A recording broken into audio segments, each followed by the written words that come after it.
بسم اللہ الرحمن الرحیم الحمد للہ رب العالمین والصلاة والسلام علی سید الانبیاء و اشرف المرسلین اما بعد فاعوذ باللہ من الشیطان الرجیم بسم اللہ الرحمن الرحیم ان اللہ وملائکتہ یصلون علی النبی یا ایہا الذین آمنوا صلوا علیہ وسلموا تسلیما اللہم صل علی سیدنا و نبینا مولانا محمد وبارک وسلم صلاۃ و سلاما علیک یا سیدی یا رحمت للعالمین یا رب بالمصطفى بلغ مقاصدنا واغفر لنا ما مضى یا واسع الکرم رب اشرح لی صدری ویسر لی امری واحلل عقدۃ من لسانی یفقہوا قولی۔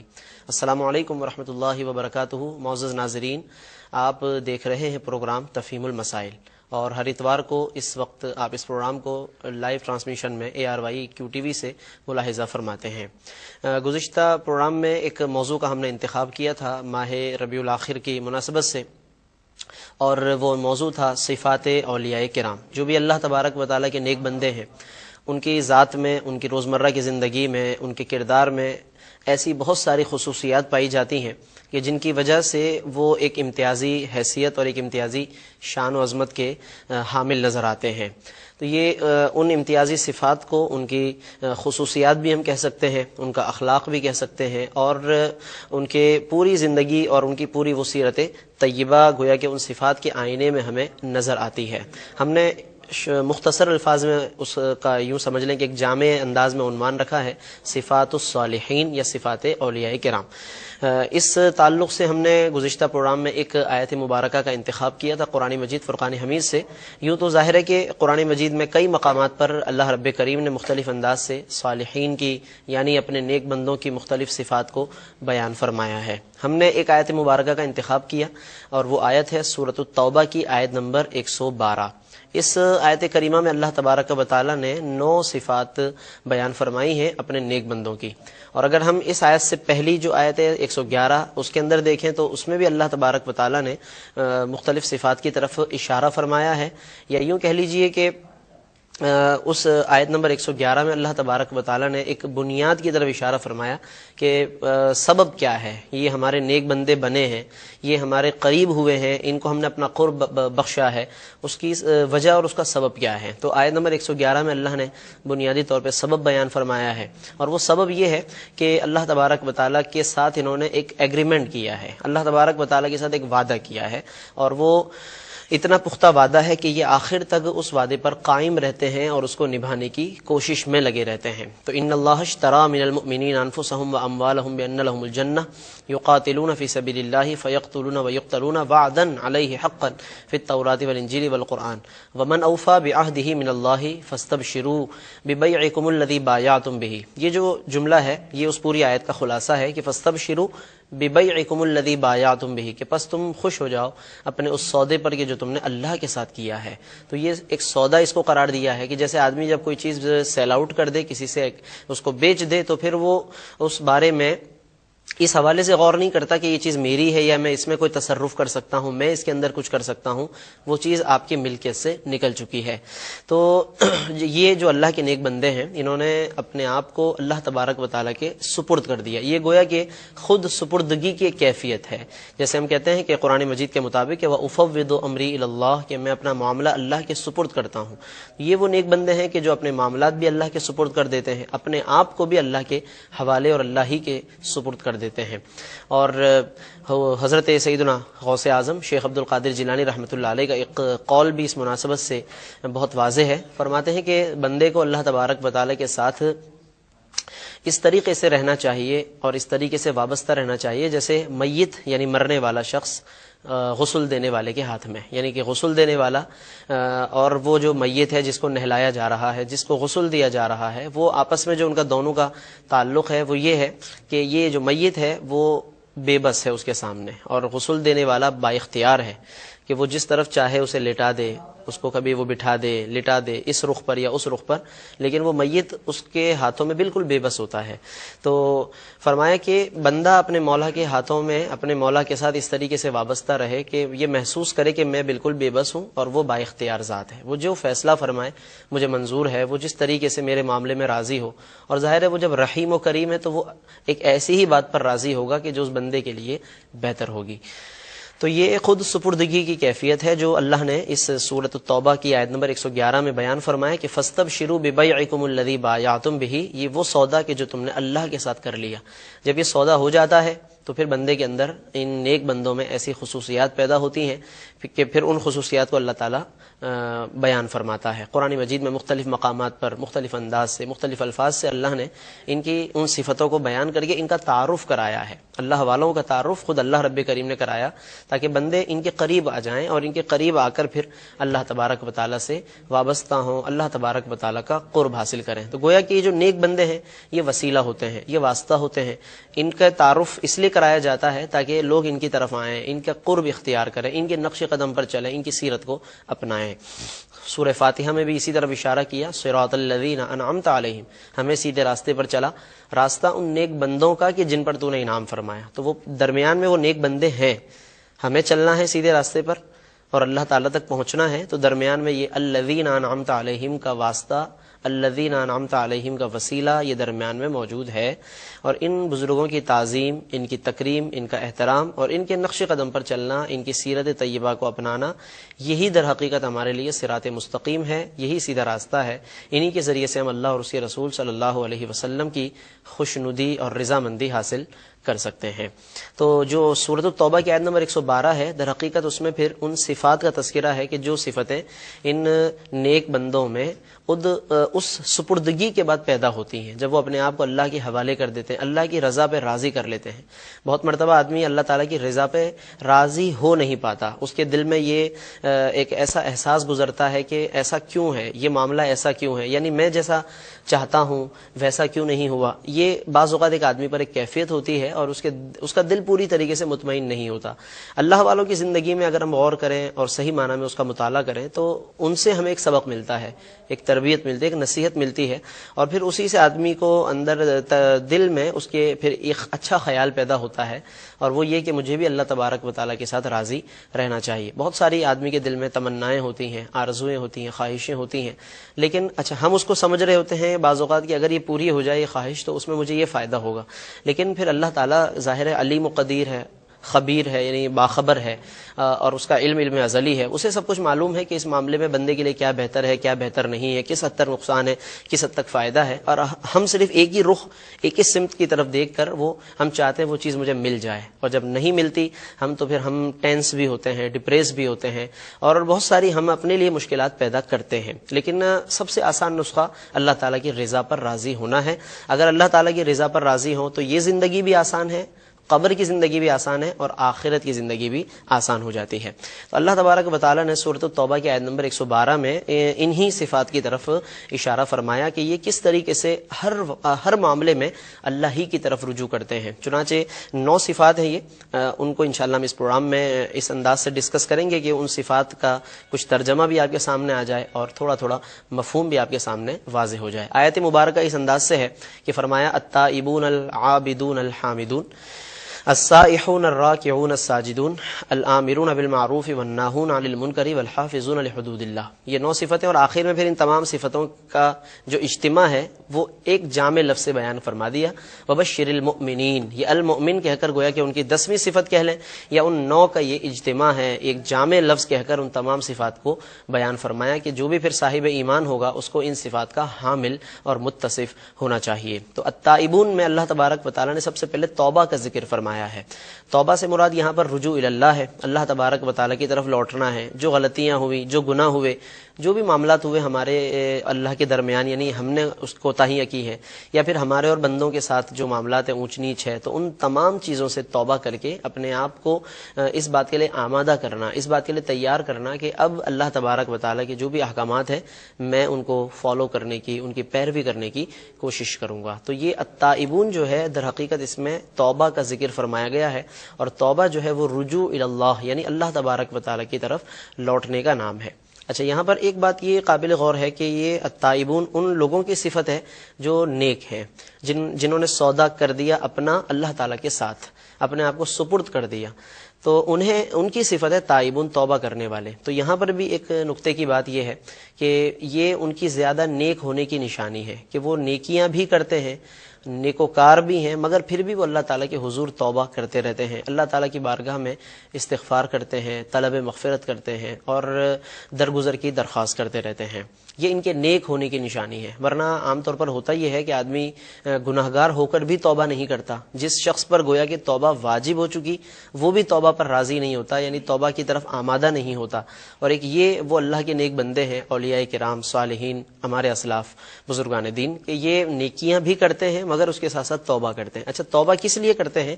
یہ ایک سوچ ہوتی ہے، ایک خاص کیفیت ہے انسان کے دل میں اور ان اللہ والوں کی طبیعت میں کہ یہ نیکی انتہائی اعلیٰ درجے پر اور اعلیٰ معیار کے ساتھ کرتے ہیں، مگر اس کے باوجود دل میں یہ خیال آتا ہے کہ ہم کما حقہ نہیں کر سکے نیکی۔ جیسا کہ قرآن مجید فرماتا ہے کہ وما قدر اللہ حق قدرہ، لوگوں نے ویسی اللہ کی قدر نہ کی جیسا کرنا چاہیے، جیسی اللہ تبارک و تعالیٰ کی قدر کرنی چاہیے۔ اتقوا اللہ حق تقاتہ، اللہ تعالیٰ سے ڈرو جیسا کہ اس سے ڈرنے کا حق ہے۔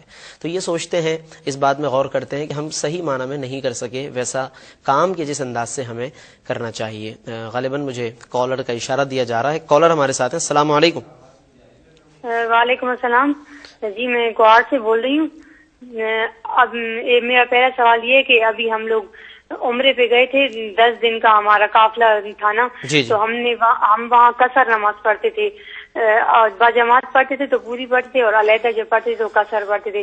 تو میں نے ایک دفعہ علیحدہ نماز جو ہے نا وہ 4 فرض عشاء کے پورے پڑھ لیے تھے، تو میں اب کیا اس کو قضا کر کے اس کو لوٹاؤں؟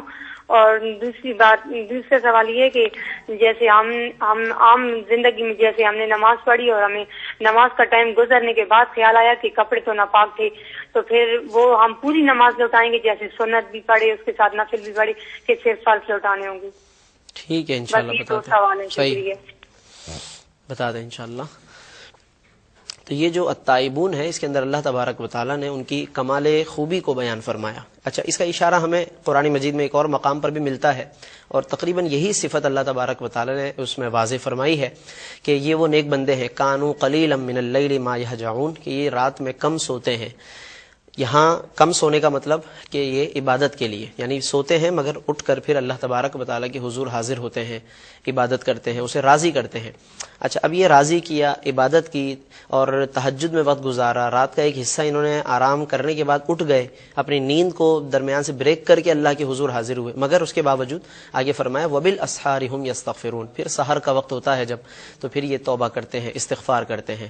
تو استغفار یا توبہ تو عام طور پر گناہوں کے بعد کیا جاتا ہے، لیکن یہاں دیکھیں کہ کانوا قلیلا من اللیل ما یہجعون، جو گزشتہ آیت ہے اس میں عبادت کا ذکر ہے، انہوں نے نیکی کی ہے، عبادت کی ہے، مگر اس کے باوجود یستغفرون، استغفار کرتے ہیں۔ تو نیکی کے بعد استغفار یہ ان اللہ والوں ہی کا خاصہ ہے۔ ہم تو گناہ کے بعد بھی استغفار نہیں کرتے، گناہ کے بعد بھی توبہ نہیں کرتے، یہ نیکیوں کے بعد بھی توبہ کرتے ہیں، نیکیوں کے بعد بھی استغفار کرتے ہیں۔ یہ بہت بلند خیال ہے، بہت بلند سوچ ہے کہ جہاں پر بندہ اپنے آپ کو اللہ تبارک و تعالیٰ کے سپرد کر دے تو اسے پھر اپنا کوئی بھی کام ایسا نظر نہیں آتا کہ جس کو وہ قابل قدر قرار دے سکے، اپنی نظر میں، اپنی نگاہ میں، اپنے زاویے سے، اپنے وہ تو پھر مولا کا فضل ہے کہ وہ اس کی عزت و مرتبے کو بہت بڑھا دیتا ہے، اس کام کی تکریم بہت زیادہ اس کو عطا فرماتا ہے۔ الیہ یصعد الکلم الطیب والعمل الصالح یرفعہ، عمل صالح کو اللہ تبارک و تعالیٰ بلند فرماتا ہے۔ تو یہ اللہ تبارک و تعالیٰ کا ایک فضل ہوتا ہے، ورنہ وہ بندے جو نیک ہوتے ہیں وہ اپنے عمل کو کسی بھی اعتبار سے قابل قدر نہیں گردانتے اور وہ مسلسل رجوع الی اللہ کرتے ہیں۔ اس گفتگو کو انشاءاللہ جاری رکھیں گے، حاضر ہوتے ہیں ایک بریک کے بعد۔ الرحمن الرحیم، ایک کالر ہمارے ساتھ ہیں۔ السلام علیکم۔ وعلیکم السلام، محمد مونس بات کر رہا ہوں کراچی سے۔ جی فرمائیے، کیا سوال ہے؟ جی، میرا سوال یہ تھا کہ دجال اگر حضور پاک صلی اللہ علیہ وسلم کے دور میں تھا تو اب بعض لوگوں کا کہنا ہے کہ دجال جو ہے وہ برمودا ٹرائینگل میں ہے، تو کیا یہ بات صحیح ہے؟ چلیں ٹھیک، اور کوئی سوال؟ نہیں، بس ٹھیک ہے۔ ناظرین، وقفے پر جانے سے پہلے بات ہو رہی تھی صفات صالحین، صفات اولیاء کرام کے حوالے سے، اور اس تعلق سے ہم نے ایک آیت مبارکہ کا انتخاب کیا ہے، سورۃ التوبہ کی آیت نمبر 112، جس میں اللہ رب کریم نے مختلف صفات صالحین کی، اپنے نیک بندوں کی بیان فرمائی ہے۔ ان میں پہلی صفت ہے التائبون، جس کو ہم نے دیگر آیات کی روشنی میں کچھ واضح کرنے کی کوشش کی کہ یہ اللہ کے نیک بندوں کی بندگی اور ان کی صالحیت کی ایک بہت بڑی نشانی ہے کہ وہ توبہ کرتے ہیں، اس میں کسی قسم کی وہ عار محسوس نہیں کرتے. یہ ناظرین ایک بہت اہم نقطہ ہے کہ آر محسوس نہیں کرتے. اچھے کام میں، توبہ کے کام میں، جھکنے میں، عاجزی کرنے میں آر محسوس نہیں کرتے. جیسے یوں سمجھ لیں کہ جیسے فی زمان ہم گناہ کرنے میں آر محسوس نہیں کرتے، اللہ کے نیک بندے وہ ہوتے ہیں جو نیکی کرنے میں آر محسوس نہیں کرتے ہیں. کالر ہمارے ساتھ ہے. السلام علیکم. السلام علیکم. وعلیکم السلام. کون؟ میرے دو بیٹے ہیں، ایک امان اللہ ہے، ایک عظمت اللہ ہے. ان کے معنی کیا ہے ذرا مجھے بتا دیجیے سر. امان اللہ اور عظمت اللہ. ٹھیک ہے ٹھیک ہے، چلیں بتاتے ہیں انشاءاللہ. اب دوسرا تو یہ ہے کہ جب اپنے گناہ بہت سارے ہو جاتے ہیں تو معافی مانگتی ہے، اور وہ گناہ معافی کرنے کے بعد یہ وہ لوگوں کو بتاتی ہے نماز پڑھنے کے لیے، اس کا لوگ اس کا مذاق ہنسی مذاق اڑاتے ہیں. یہ صحیح ہے اڑانا اس کا؟ اچھا، جو نیکی کی بات بتائے اس کا مذاق اڑانا، یہی سوال ہے. مذاق اڑاتی ہوں تو وہی بولتے ہیں کہ یہ پہلے بہت سارے گناہ کر چکے ہیں، اس کی بات کیا ماننا ہے تو یہ صحیح ہے؟ چلیں بتاتے ہیں انشاءاللہ. ٹھیک ہے. تو یہ ناظرین ایک اہم بات ہے کہ آر محسوس نہ ہو آدمی کو. اگر کسی نے آپ کو اچھی بات بتائی ہے اور آپ یقیناً غلطی پر تھے تو آپ اس کی بات کو تسلیم کر لیں، اس کی بات کو مان لیں، کم از کم آپ خاموشی اختیار کر لیں. ہمارے یہاں ہوتا یہ ہے کہ ہم خاموشی نہیں بلکہ اس کا سخت رپلائی دیتے ہیں، بہت سخت اس سے بات کرتے ہیں، جھگڑ پڑتے ہیں. جس نے نیکی کی بات بتائی اس سے ہم جھگڑتے ہیں، اور جو ہمیں گناہ کی دعوت دے وہ ہمارا دوست ہوتا ہے. ہم اس سے بہت دل لگی رکھتے ہیں کیونکہ وہ ہمیں گناہ کی طرف بلا رہا ہے، کیونکہ وہ ہمارے ساتھ تعاون کر رہا ہے گناہ کے اندر. اور جو نیکی کی بات بتائے اسے ہم مختلف القاب سے یاد کرتے ہیں، مختلف الفاظ اس کی طرف منسوب کرتے ہیں اور اس سے نفرت کرتے ہیں ہم.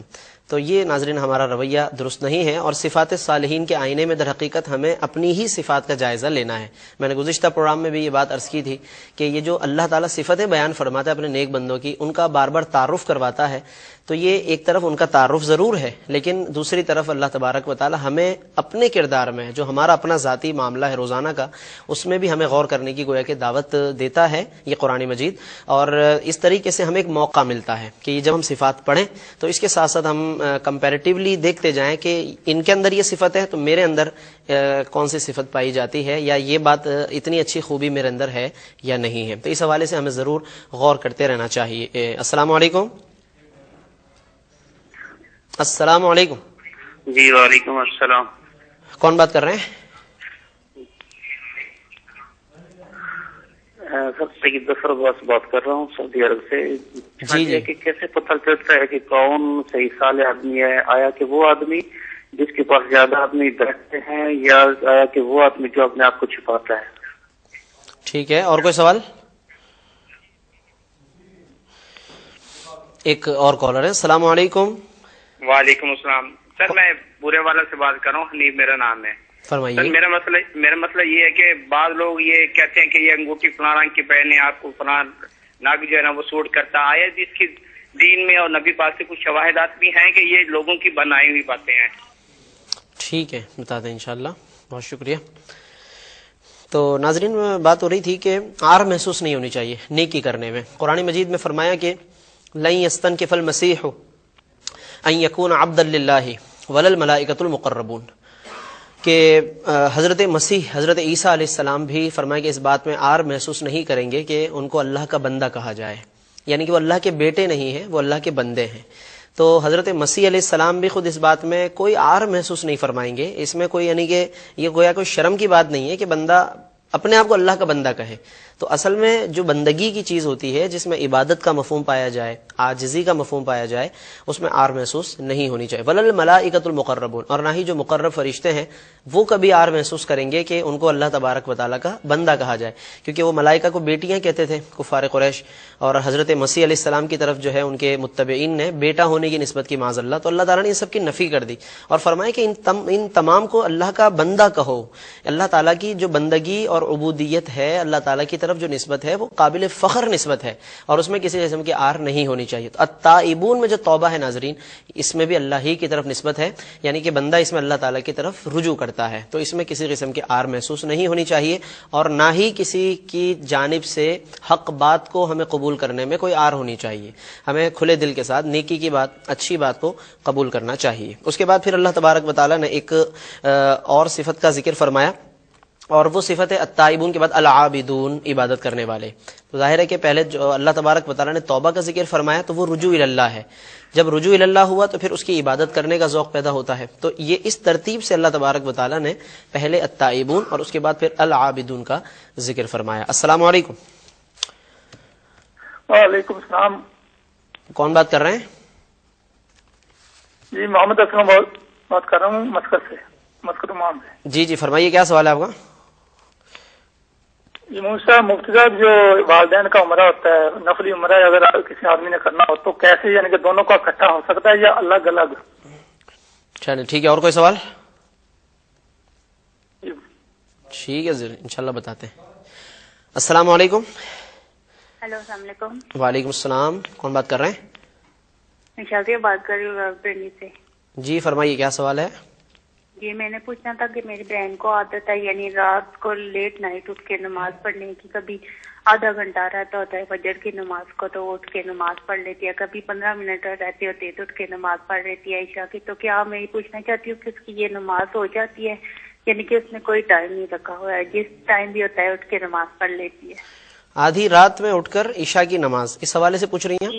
جی پوچھنا تھا کہ یعنی کہ فجر سے پہلے اگر فجر ہونے کو 15 منٹ رہتے، 10 منٹ ٹھیک ہے، رہتے یا آدھا گھنٹہ رہتا ہے، بتا دیں انشاءاللہ. بہت شکریہ آپ کا. تو اس کے بعد العابدون ہے، عبادت کرنے والے، اللہ تبارک و تعالیٰ کے لیے ہر کام کو کرنے والے. یہ اصل میں عبادت کا بنیادی مفہوم ہے کہ ہر کام اللہ تبارک و تعالیٰ کی رضا کے لیے کیا جائے. تو جو کام بھی اللہ تبارک و تعالیٰ کی خاطر کیا جائے گا وہ کام عبادت کے زمرے میں آئے گا.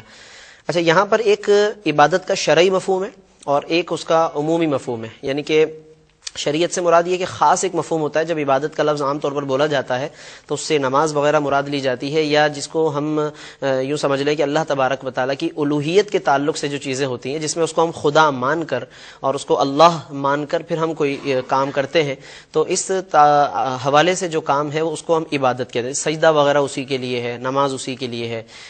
تو یہ خاص عبادت ہے. اور پھر ایک عمومی مفہوم ہوتا ہے کہ جو بھی نیک کام ہے اور جو بھی ہم اللہ تبارک و تعالیٰ کی رضا کے لیے کرتے ہیں تو وہ بھی عبادت کا لفظ اس پر بھی اطلاق اس کا کیا جاتا ہے اور وہ بولا جاتا ہے. جیسے کہ اگر ہم کسی مریض کی عیادت بھی کرتے ہیں تو یہ ایک اعتبار سے تو مریض کی عیادت ہے، ایک انسانیت کے ساتھ ہمدردی ہے، مگر دوسرے اعتبار سے اگر اس میں ہماری نیت اچھی تھی تو نیت وغیرہ چونکہ اللہ کے لیے ہوتی ہے، اس سے ثواب حاصل کرنے کی نیت ہوتی ہے، تو اس تعلق سے پھر یہ عبادت کے زمرے میں آتا ہے. لیکن یہ پھر عبادت کا ایک عمومی مفہوم ہوتا ہے. تو عبادت اصلاً اللہ ہی کے لیے ہے، یعنی مراد ہے کہ نیت جو ہے وہ خالص اللہ تبارک و تعالیٰ کے لیے ہونی چاہیے اور اس میں کسی ایسی چیز کی آمیزش نہ ہو کہ جس سے اللہ تبارک و تعالیٰ نے منع فرمایا. مثلاً یہ کہ خدا نخواستہ کوئی بتوں کے لیے نیت کرے یا کوئی کسی اور ایسے کے لیے کہ جو اللہ تبارک و تعالیٰ کا مخالف ہو، کوئی اس کے لیے نیت کر لے، جیسے عام لوگوں کے لیے اس نے نیت کر لی، ان کو دکھانے کے لیے نیت کر لی، تو ظاہر ہے کہ یہ نیت فاسدہ ہو جائے گی اور اس کا وہ کام مقبول بارگاہ نہیں ہوگا. لیکن اگر اس نے اللہ تبارک و تعالیٰ کے ساتھ جناب رسول کریم صلی اللہ علیہ وسلم کی سنت پر عمل کرنے کی نیت کر لی، نبی کریم صلی اللہ علیہ وسلم کی شفاعت حاصل کرنے کی نیت کر لی، نبی کریم صلی اللہ علیہ وسلم کو راضی کرنے کی نیت کر لی، تو یقیناً یہ عین ایمان ہے، عین سعادت ہے. جیسا کہ حضرت ابو موسیٰ الاشعری رضی اللہ تعالیٰ عنہ کے متعلق یہ مشہور حدیث ہے، ابو داؤد کے اندر ہے کہ وہ بہت اچھی تلاوت کرتے تھے، اور ایک موقع پر جب وہ تلاوت کر رہے تھے تو نبی کریم صلی اللہ علیہ وسلم ایک جانب کھڑے ہو کر ان کی تلاوت کو سن رہے تھے. پھر جب انہوں نے تلاوت مکمل کر لی تو پھر آپ صلی اللہ علیہ وسلم تشریف لائے اور ان کی تلاوت کی تعریف فرمائی اور فرمایا کہ اے ابو موسیٰ، آپ کو اللہ تعالیٰ نے حضرت داؤد علیہ السلام کا لحن عطا فرمایا، یعنی ان کا لہجہ عطا فرمایا، اور بہت اچھی آواز میں آپ تلاوت کرتے ہیں. تو حضرت ابو موسیٰ اشعری رضی اللہ تعالیٰ عنہ نے وہاں پر کہا کہ اگر مجھے پتا ہوتا کہ آپ صلی اللہ علیہ وسلم میری تلاوت سن رہے ہیں تو میں اور اچھا کر کے اس کو پڑھتا. یعنی اس کا مطلب ہوا کہ نبی کریم صلی اللہ علیہ وسلم کو دکھانے کے لیے، نبی کریم صلی اللہ علیہ وسلم کو خوش کرنے کے لیے، آپ صلی اللہ علیہ وسلم کو راضی کرنے کے لیے یہ جو ارادہ قلب ہے، دل کے اندر یہ ارادہ ہے یا اس کا شامل ہونا ہے، تو اس سے کوئی نیت خدا نخواستہ فاسد نہیں ہوتی یا اس میں کسی قسم کا کوئی شرک نہیں ہے کہ تلاوت تو اللہ کے لیے ہوتی ہے، اللہ تعالیٰ کو راضی کرنے کے لیے. تو حضرت ابو موسیٰ اشعری رضی اللہ تعالیٰ عنہ نے یہ بات کیسے فرما دی؟ تو وہ یہی سمجھانا مقصود ہے، یہاں پر یہی سکھانا مقصود ہے کہ اللہ تبارک و تعالیٰ ہی کے لیے یہ نیت ہوتی ہے، لیکن نبی صلی اللہ علیہ وسلم کو راضی کرنا یہ بھی در حقیقت اللہ ہی کو چونکہ راضی کرنا ہے. گویا معال کار اللہ ہی ہے، اللہ تبارک و تعالیٰ ہی کی ذات پاک ہے مرکز، کہ حضور نبی کریم صلی اللہ علیہ وسلم کے واسطے سے بھی اللہ ہی تک پہنچنا مقصود ہوتا ہے، تو اس لیے یہ نیت شریعت میں قابل قبول ہے، اور اسی طریقے سے آدمی نیت کر کے اپنی عبادت کو خالص بنا سکتا ہے۔ السلام علیکم۔ السلام علیکم مفتی صاحب۔ وعلیکم السلام، کون بات کر رہے ہیں؟ سر میں عقیل بات کر رہا ہوں راولپنڈی سے۔ جی جی فرمائیے۔ سر میں نے پتا کرنا تھا کہ میاں بیوی رات کو اگر ہم بستر ہوتے ہیں جب ناپاکی کی حالت میں، کیا اس دوران کچھ کھا پی سکتے ہیں یا نہیں؟ اور کوئی سوال؟ اور دوسرا اسی کے بارے میں پتا کرنا تھا، اگر ناپاکی کی حالت میں کیا لڑکی کھانا وغیرہ بنا سکتی ہے یا نہیں، کھانے وغیرہ کی چیزوں کو ہاتھ لگا سکتی ہے یا نہیں؟ ٹھیک ہے۔ دوسرا اگر لڑکی کہتے کہ میں نے ٹانگوں پہ پانی ڈال دیا ہے، میرا جسم پاک ہو گیا ہے، میں نہال بعد میں لوں، یہ جائز ہے یا نہیں؟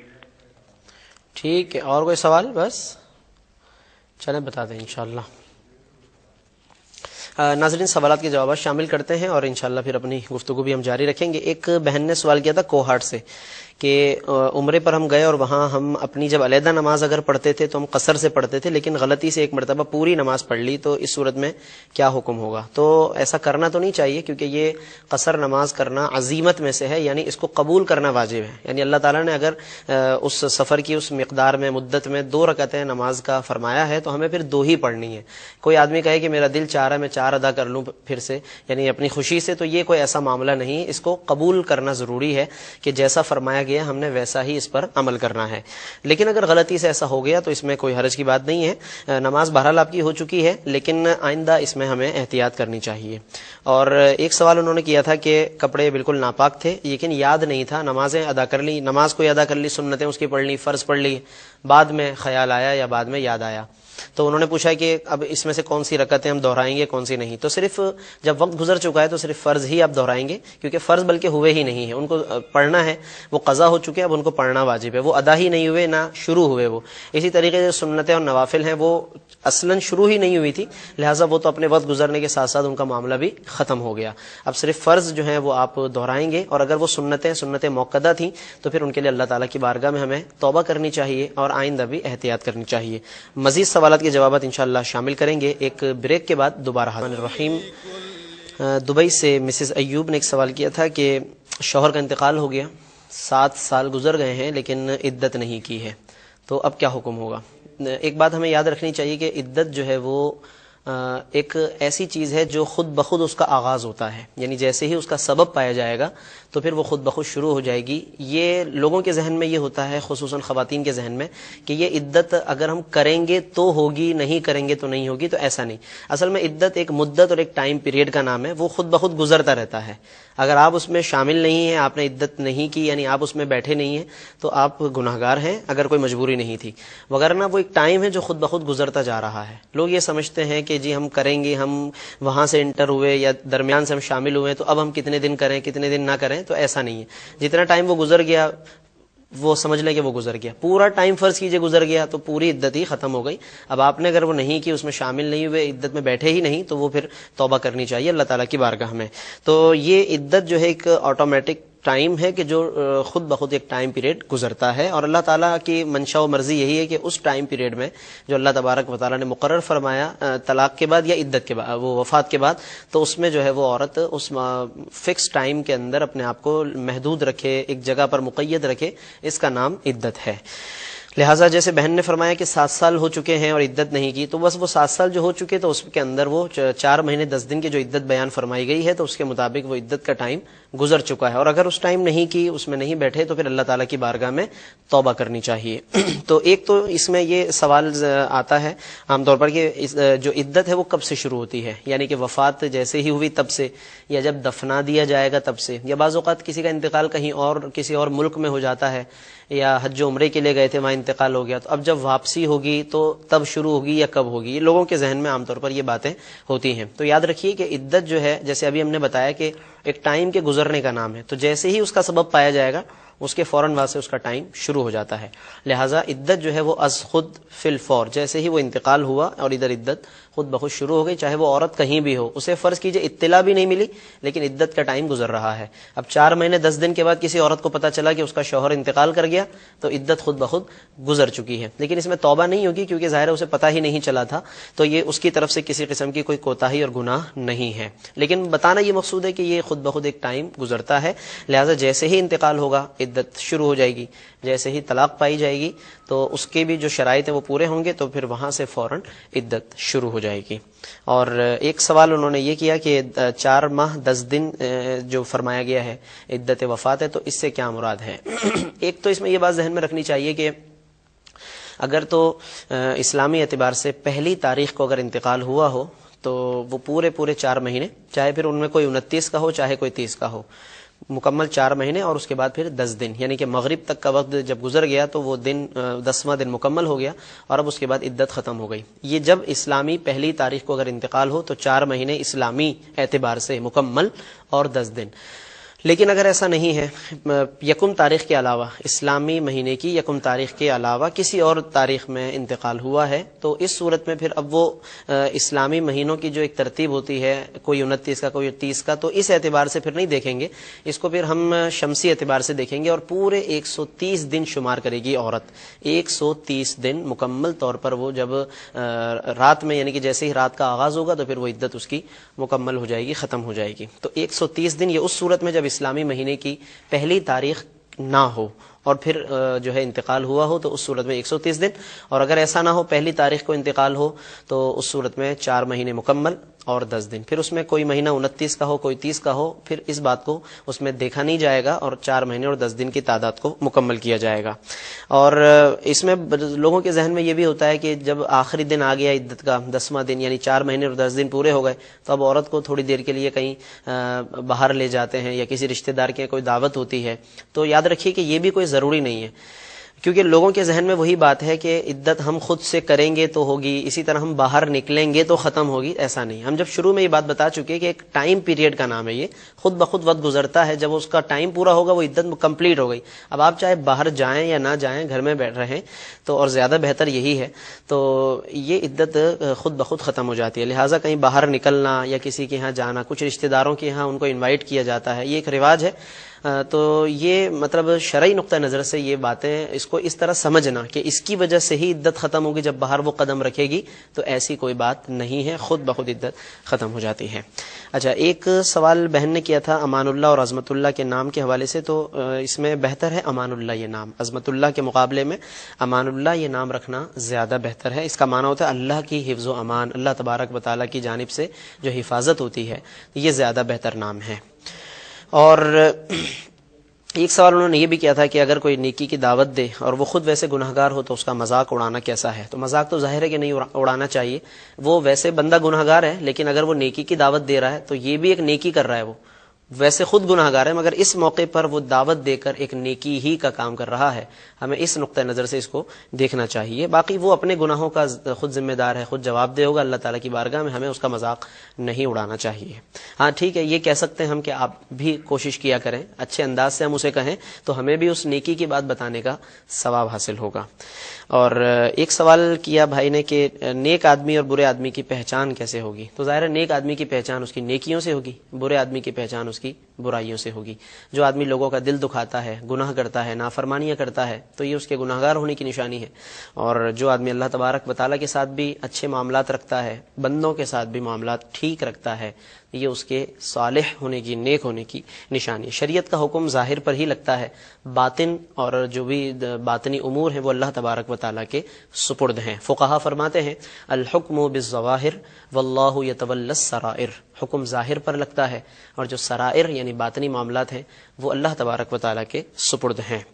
اور ایک سوال کیا بھائی نے انگوٹھی کے حوالے سے کہ اس میں یہ فیصلہ کرنا کہ یہ والی آپ کے لیے بہتر ہے انگوٹھی، یہ نہیں ہے. تو اس طریقے سے لوگوں میں ایک بڑا اس کا رواج ہے، تو اس کا شرعاً کیا حکم ہے. اس میں حکم یہ ہے کہ اگر کوئی ایسا ماہر شخص ہے اس حوالے سے جو علم رکھتا ہے، علم العادات کی بھی اس میں ضرورت ہوتی ہے کہ کسی شخص کا نام کیا ہے اور پھر اس کے مطابق وہ علم العادات کی روشنی میں، ظاہر ایک مستند علم العادات معتبر ہے علماء کے درمیان، تو علم العادات کا ایک ماہر ہو وہ شخص اور صالح اور نیک آدمی ہو اور وہ ان تمام باریکیوں کو بھی سمجھتا ہو، قرآن و سنت کے معلومات بھی وہ رکھتا ہو کہ کہیں خدا نخواستہ کوئی ایسی بات نہ ہو کہ جس میں ٹکراؤ ہو رہا ہو دلائل کے ساتھ، قرآن و سنت کے ساتھ، اور پھر وہ غلط بات لوگوں میں بیان کر دے.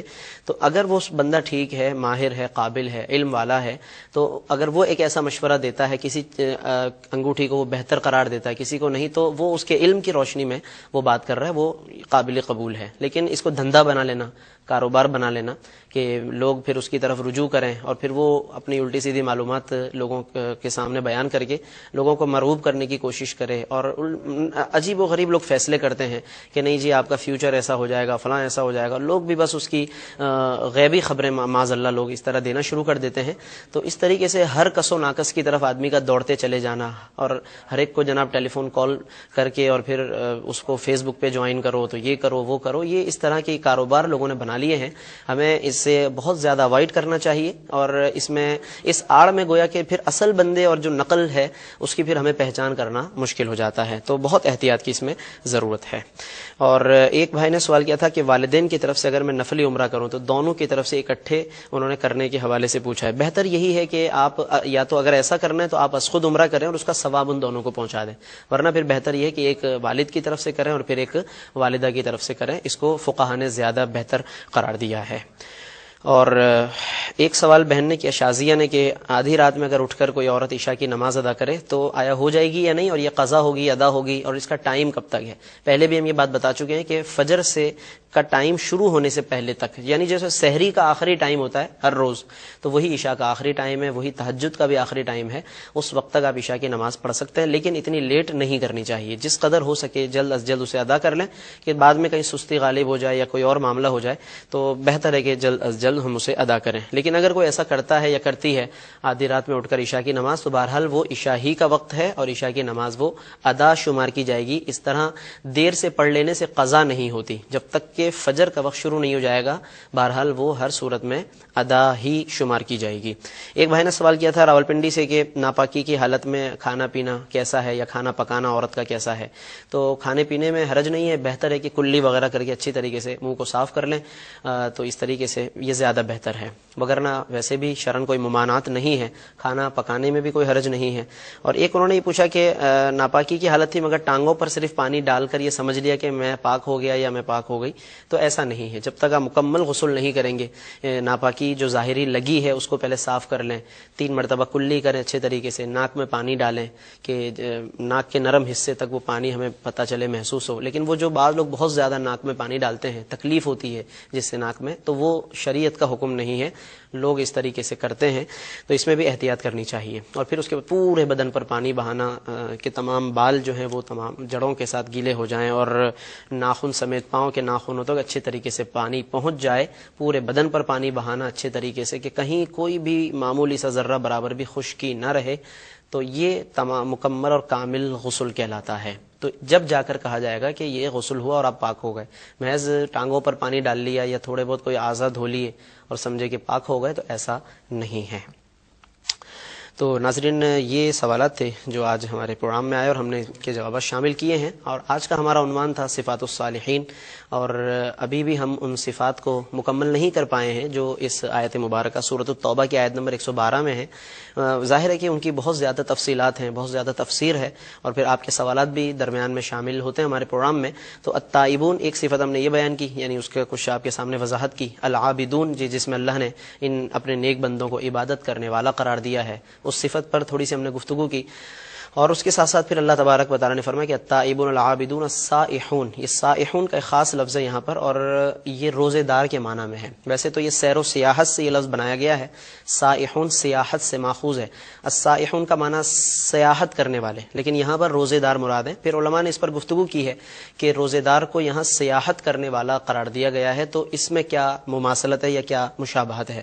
تو علماء نے اس کو یوں بیان فرمایا کہ یہ کنٹینیوٹی کے معنی میں اس کو لیا گیا، تسلسل، جیسے سیاحت کرنے والا مسلسل سیاحت ہی کرتا رہتا ہے، چلتا، تھوڑی دیر آرام بھی کرتا ہے تو لیکن پھر چلتا رہتا ہے، اور اپنی بعض اوقات سیر و سیاحت میں وہ کھانے پینے کے حوالے سے بھی مشکلات برداشت کرتا ہے۔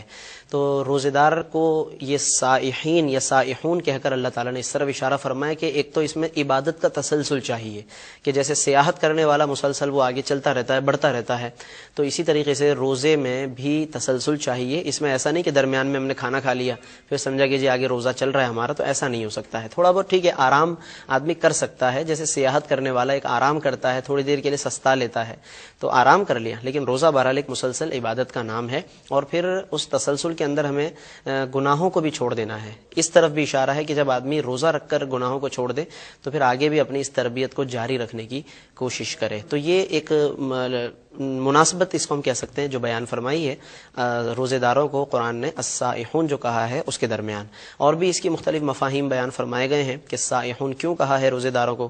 تو اسی سے انشاءاللہ پھر آگے ہم گفتگو کا آغاز کریں گے، کیونکہ آگے اور بھی پھر صفات ہیں ان پر بھی بات ہوگی، السائحون کے حوالے سے بھی بات ہوگی. تو صفات الصالحین یہ انشاءاللہ ہمارا عنوان ہے جو آگے بھی جاری ہے. اللہ تبارک و تعالی ہم سب کو ان تمام باتوں کو یاد رکھنے، ان پر عمل کرنے کی توفیق عطا فرمائے، اور جو بھی اللہ تعالیٰ کے نیک بندے ہیں ان کے نقش قدم پر ہمیں چلنے کی توفیق عطا فرمائے. آمین. وآخر دعوانا ان الحمد للہ رب العالمین.